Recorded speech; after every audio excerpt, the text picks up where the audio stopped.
My life definitely changed. After meeting you, it was never the same since. I believe that it starts with something we all can agree on, our kids. Can we stop politics? This is not a subject that politics should ever enter into. I was left with only one conclusion. I have to step into the fray. I have to protect the children. From my perspective, I've had a bit of criticism already over this, is where are you going to take the message? I want to make it clear to this audience, to anyone and everyone who will listen. Mark Stross, I'm honored to be here with you today. I'm really excited about everything we have going on and to present to the world who you are and what you're doing today. Well, thank you. In fact, we have a little visitor here, my cat, Toby, who's decided he would like to share the limelight and he wants to share with you his career. But thank you, Kim. It is so super wonderful to actually have you here with me today in person because most of the time we work so remotely.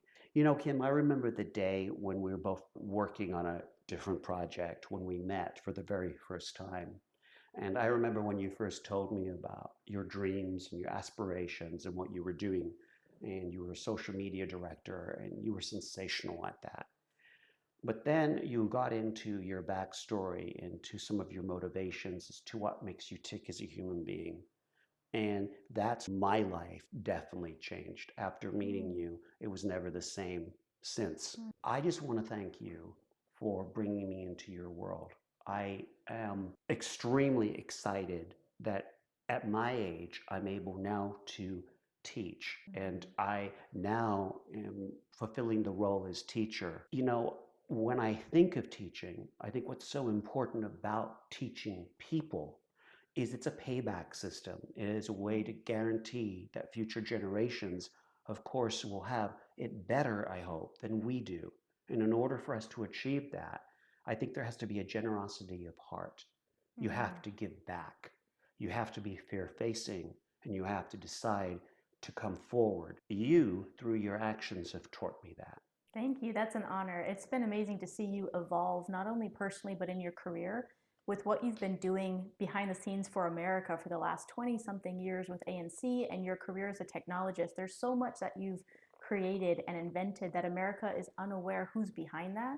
And it's amazing watching you now step into the limelight and even start your own path in educating people and also teaching people how to safeguard themselves while enjoying the benefits of technology. And as you know, it's something I'm very passionate about in not only the implications of technology and how we should protect ourselves as users, as humans, but specifically the implications it has on children and future generations. So thank you for the work you're doing. Thank you for the free information, the education, and the love that you're sharing with the world through unpacking your knowledge and simplifying it for the American population. Kim, when you first told me about what's going on with our children, I didn't believe you. I didn't. And when I started to look at the reporting, the amount of reports of abuse, the numbers blew me away. For the audience to understand what I'm talking about, I understand that law enforcement is not capable of protecting everyone. It's an impossible job.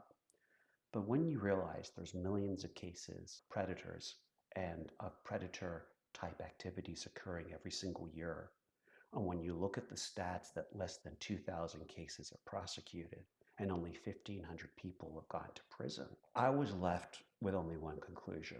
I have to step into the fray. I have to protect the children. And I understand that I don't have, and I want to make it clear to the audience, I today am just starting doing this. I don't have all the solutions right now, but I am putting together information, I am learning, and I intend to teach as many Americans as I can how we can all be just an amazing country in which we listen to each other, in which we share information, which we're not paranoid and stop listening and start being hateful. And I believe that it starts with something we all can agree on, our kids. Absolutely. Can we stop politics when we're talking about our kids? Can we be non-denominational when we're talking about our kids? Can we start to realize they really are our future? This is not a subject that politics should ever enter into. Correct. And from my perspective, I've had a bit of criticism already over this, is where are you going to take the message? I want to make it clear to this audience, to anyone and everyone who will listen. Mm.